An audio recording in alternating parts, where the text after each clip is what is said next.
Daily ఇప్పిస్తాను, అలా ఏముండదు. ఓకే, అంటే శ్రీవర్షిణి కోసం ఏమన్నా చేస్తారు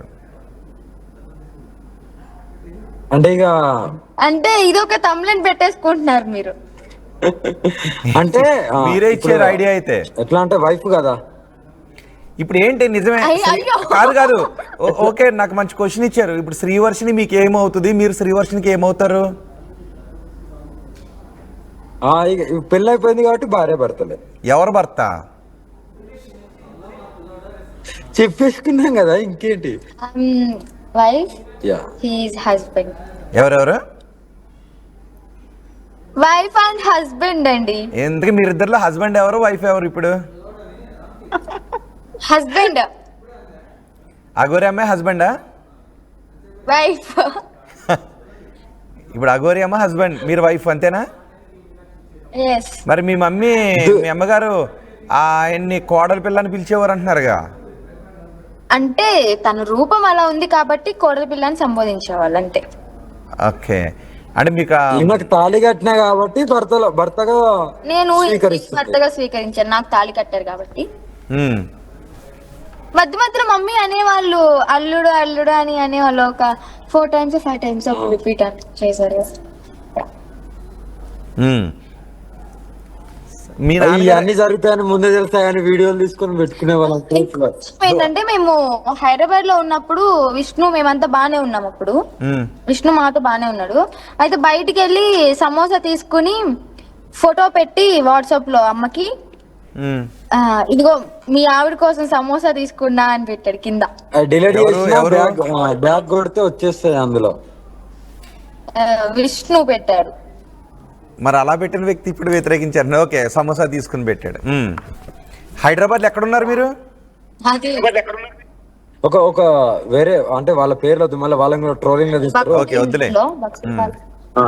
ఎందుకంటే ఇప్పుడు మేము ఎవరి పేరు చెప్పిన వాళ్ళు మొత్తం ట్రోలింగ్ లోకి వస్తారు. ఎందుకులే పాపం. ఈ చికెన్ బిర్యానీ ఇవేనా? మటన్, ఫిష్, ప్రాన్స్ ఇవేమి ఇష్టం లేదా మరి? మటన్ తినను, చికెన్ తింటాను. ఫిష్ లో వచ్చే మటన్ ఎవరు తింటారో అడగండి. ఏంటంటే చికెన్ తింటాను బాగా ఇష్టంగా. ఫిష్ లో అయితే రేగండి, బొమ్మిడాయి బాగా ఇష్టం. బొంబడాయి పులుసా? ఇంకా ఎస్. అమ్మో ఆనందం. ఎస్, నోరు ఊరుతుందా ఇప్పుడు? బొంబడాయిల పులుసు అంటే నోరు ఊరుతుందా? అంటే బొంబడాయిల పులుసు అనేటప్పటికి నోరు ఊరుతుందా అంటున్నాను. ఇప్పిస్తాను, ఏమున్నది ఇప్పిస్తాను. రీసెంట్ గానే తినాలి అండి. రీసెంట్ గానేనా? మరి ఇప్పుడు చేప ఎక్కడ అంటే వండేస్తుంది. ఏమన్నా ఇప్పుడు అఘోరమ్మ ఇన్ని వంటలు నేర్చుకోవాలి ఏంటి? లేదు, నేనే వండుతాను. ఫిష్ కర్రీ బాగా చేస్తానండి. మా డాడీ నేను ఫిష్ కర్రీ చేసినప్పుడల్లా నానమ్మ గుర్తు వస్తుంది, మా అమ్మని గుర్తు చేస్తున్నావు అని చెప్పని అనేవాడు. ఓ, నువ్వు ఫిష్ కర్రీ వండితే వాళ్ళ అమ్మ గుర్తొచ్చేవారా? అవునవును. చాలా హ్యాపీగా ఉన్నాం. బట్ తెలుస్తుంది, కనబడుతుంది. కానీ చాలా మంది ఎందుకు అన్హ్యాపీగా ఉన్నారు, హ్యాపీగా లేరు మిమ్మల్ని చూసి. అంటే రకరకాల డౌట్లు, విమర్శలు వస్తాయి వాళ్ళ ఫ్యామిలీలో కూడా. అంటే ఎందుకు హ్యాపీ లేరంటే the main reason in gender. ఓకేనా, అందుకే అన్హ్యాపీగా ఉన్నారు. Main reason. బట్ మేము అనుకునేది అంటే మనుషులు కలిశాయి. లో అదే ఒక అబ్బాయి ఉంటే ఇంత గొడవ చేసేవాళ్ళ మా అమ్మ నాన్న. చూసే జనాలు కూడా కామెంట్స్ అన్ని వచ్చాయి కాదేమో. ఇక్కడ జెండర్ ప్రాబ్లం అయిపోయింది అంతే. కానీ మేము జెండర్ ని చూసి ఏం ఇష్టపడలేదు. మా మనసులు కలిసాయి, మేము మనస్ఫూర్తిగా ఇష్టపడ్డాం కాబట్టి మేము ఇష్టపడ్డాము, పెళ్లి చేసుకున్నాము, హ్యాపీగా ఉన్నాం. చాలు మాకు అది. అయినా మా ఏదైతే ఉన్నదో మా పర్సనల్ ని వ్యతిరేకించడానికి వాళ్ళెవరు ప్రశ్నించడానికి? పెళ్లి చేసుకున్నాం, ఇష్టం వచ్చిన వ్యక్తిని పెళ్లి చేసుకుంటాం, వాళ్ళతో సహజీవనం చేయొచ్చు. ఒక మేజర్ అన్నాక ఎవరినైనా కానీ ఇష్టపడొచ్చు, తను సహజీవనంగా ఉండొచ్చు. కానీ చేసుకున్న తర్వాత మీరు ఎలా ఉంటారు ఏంటి అనేది మా పర్సనల్ విషయాలు వాళ్ళకి అనవసరం. అంటే పోయి తెచ్చి పెడతారా? అంటే ఇప్పుడు మా చిన్నకు చికెన్ తినాలనిపిస్తుంది, పెట్టేది నేనే కదా. చిన్న తినాలనిపిస్తుంది, పెట్టేది ప్రాస ఏదో బాగున్నట్టుంది. మరి పెట్టేది నేను నాతో ఉంటది, హ్యాపీగా ఉన్నాం కదా. మేమిద్దరం హ్యాపీగా ఉన్నప్పుడు మీరందరూ ఎందుకు ఏడుస్తున్నారని నేను అడుగుతున్నా. మీ ఏడుపు, మీ దరిద్రము, మీ అప్పులు, మీ ఉద్యోగాలు, మీరు ఆ దరిద్రంలో ఉండగా మా మీద ఎందుకు పడి ఏడుస్తున్నారు? పక్క పొంటోళ్ళు ఎదుగుతూనే సహించలు. అరే మా జీవితం మేము లీడ్ చేసుకుంటాం. మా కష్టాలు, మా సుఖాలు మేము మీకేం పోయిందని నేను అడుగుతున్నా. మీకు అంత అవసరం ఏముంది? అంతకంటే మీరు వాళ్ళ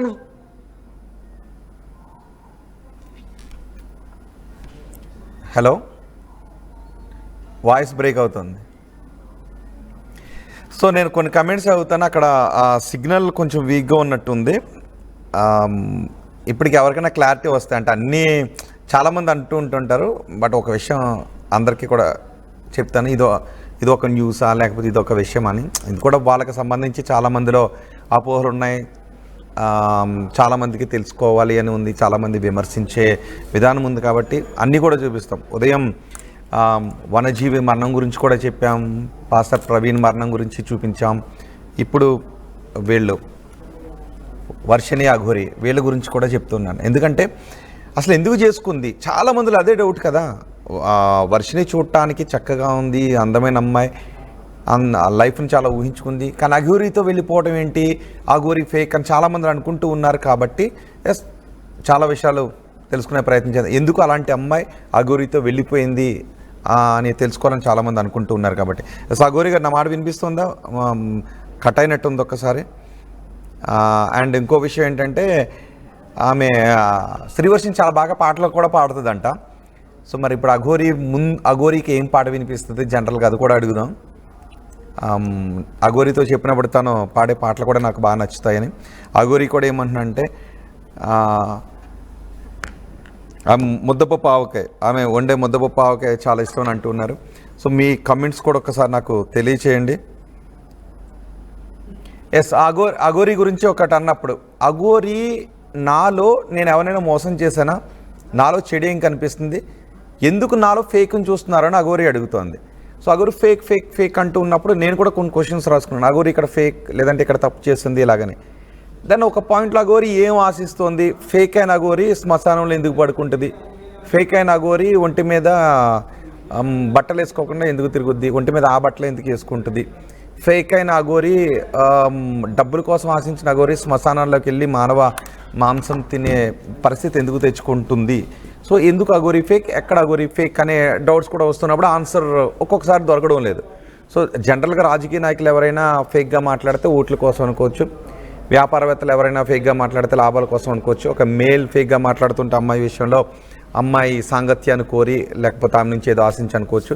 సో ఇక్కడ అఘోరి తన ఐడెంటిటీని త్యాగం చేసింది కాబట్టి నేను ఎక్కడ ఫేక్ అని అడుగుతుంది. సో ఎవరికైనా సమాధానం తెలిస్తే చెప్పండి. ఓకే, అఘోరి వాళ్ళు కూడా మనకు అందుబాటులోకి వచ్చారు. సో ఎందుకు ఫేక్ అని అడుగుతుంది. ఓకే, వర్షిణి